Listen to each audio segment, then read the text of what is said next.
At this moment in hockey history, the Nashville Predators currently find themselves in 7th place in hockey history as we enter the Christmas roster and schedule freeze. After 35 games, the Predators are 11, 17, and 7, 29 points, has them well outside of a playoff spot, but at least it's been an uptick in the standings recently.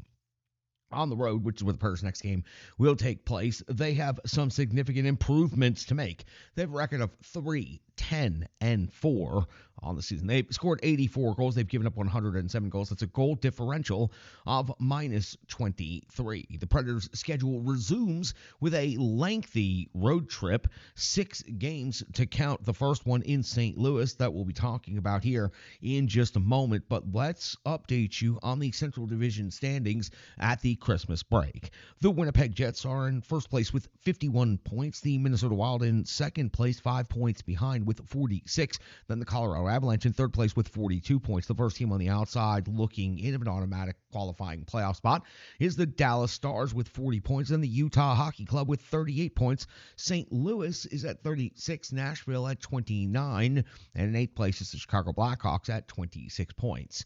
That 7-point differential between the Predators and the Blues between 6th place and 7th place, well, that is highly interesting and very much in the Nashville Predators' power to overtake. And here's why I say that.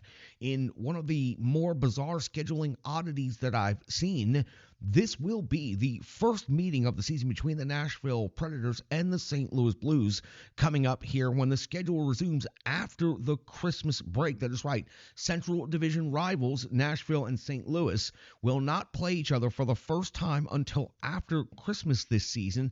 And then in the bizarrest scheduling I've seen between division rivals, this will be pretty important, I think.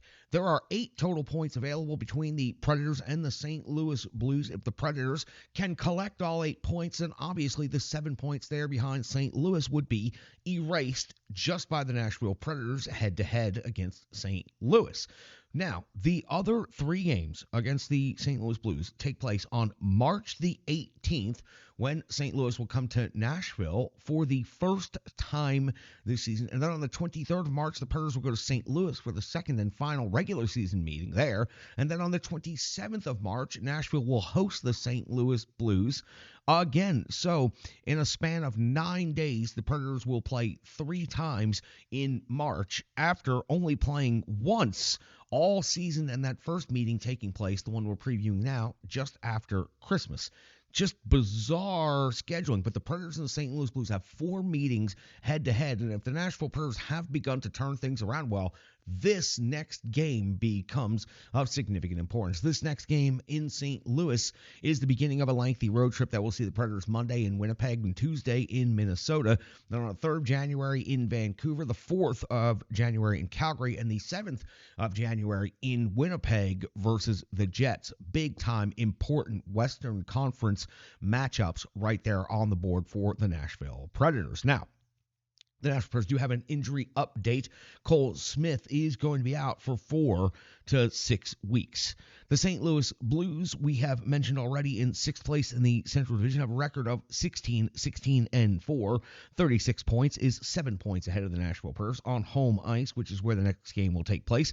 They are 6, 8, and 1. The Blues have scored 91 goals. They've given up 107 against. They have a goal differential of minus 16. In their most recent stretch of 5 games completed on the 15th of December, was a 3-2 win versus the New York Rangers. But then again, who hasn't beaten them lately? On the 17th of December was a 4-1 loss versus the New Jersey Devils. On the 19th of December was a 3-1 loss at Tampa Bay, and then followed it up the next night with a 2-1 overtime loss at the Florida Panthers. And most recently, on the 23rd of December, a 4-0 win at Detroit going into the Christmas break. Binnington went 19 out of 19, picked up the win, and got the shutout. Now, the NHL rankings in this particular matchup, the Nashville Predators 2.40 goals per game is 32nd in the NHL, but they are close close to climbing out of last place in the league in scoring. The St. Louis Blues are at 2.50, only a tenth of a goal ahead, and they are in 30th place in the NHL. So two very low scoring teams here in the NHL. So expect a 7-6 game naturally. Goals against 3.06, 17th for Nashville, 2.97 for St. Louis is 14th in the NHL. In the shots for category, 29.1 for the Predators is 12th overall. For the Blues, 26.1 is 28th. But the St. Louis Blues also giving up a limited number of shots in 28.6, which is 18th. The Predators giving up 29.5. That's 25th overall. Special teams sees the Predators ahead in both of these particular matchups. 18% conversion on the power play rate is 23rd overall for Nashville. 18 conversions, 100 power play opportunities. The St. Louis Blues power plays converting at 15.2% this season. That's 28th in the NHL. 12 conversions, 79 opportunities on the PK. The Predators first in the NHL. They've reclaimed the top spot after falling out of that position for just one game. 87.4% is their kill rate. 13 power play goals against on the season. For the St. Louis Blues, 76.9% is their kill rate. They are 25th overall in the league. 21 power play goals against. Now, a number of these players for the St. Louis Blues that are going to be in their top 5 in scoring historically have had very good games against this Nashville Predators team. Kyrou at 14 goals to 15 assists, 29 points overall, paces the St. Louis Blues and has had a number of very good games against the Nashville Predators. Thomas at 6 goals and 20 assists for 26 points. Bugnevich is at 9 goals and 14 assists for 23 points. Holloway, 13 and 9 for 22, and Schenn, 5 and 13 for 18. So Schenn versus Schenn coming up in this matchup. Philip Forsberg paces the Nashville Predators, and he has picked up quite a few points recently. 9 goals and 20 assists overall for 29 points overall. Now, in 35 games skated, 29 points. He is inching back closer to that point-per-game pace that he was on all of last season and the beginning parts of this season. But Philip Forsberg certainly closing that gap in recent stretch of games. Jonathan Marchessault also piling up points as of late.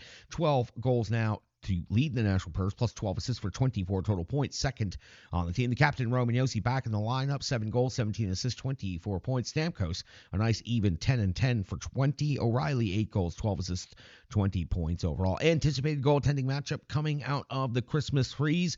UC Saros in at 8, 14, and 6 overall, 2.69 goals against average, a .907 save percentage with 3 shutouts on the season. Jordan Binnington for St. Louis, 9, 13, and 3 on the season, 2.88 goals against average with an .898 save percentage and 2 shutouts on the season.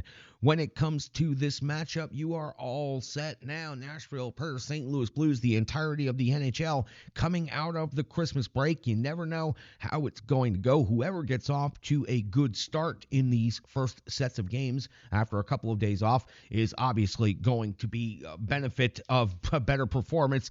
So watch for that sluggish legs, slow start is going to lead to the demise of a lot of teams this weekend, and I wouldn't be surprised if that's one of the storylines we're talking about coming out of this game. This is a huge matchup for the Nashville Predators going into St. Louis, the first of 4 regular season meetings. The Predators trying to climb out of 7th place, trying to find their way up into 6th place. Once you get back up into that range, you're only a couple of points from a playoff position. That is the truth. If the Nashville Predators can take the next step and turn their road record around like they just did their home record, then the Nashville Predators will find themselves back in the conversation for the second half of the season to be potentially a playoff team.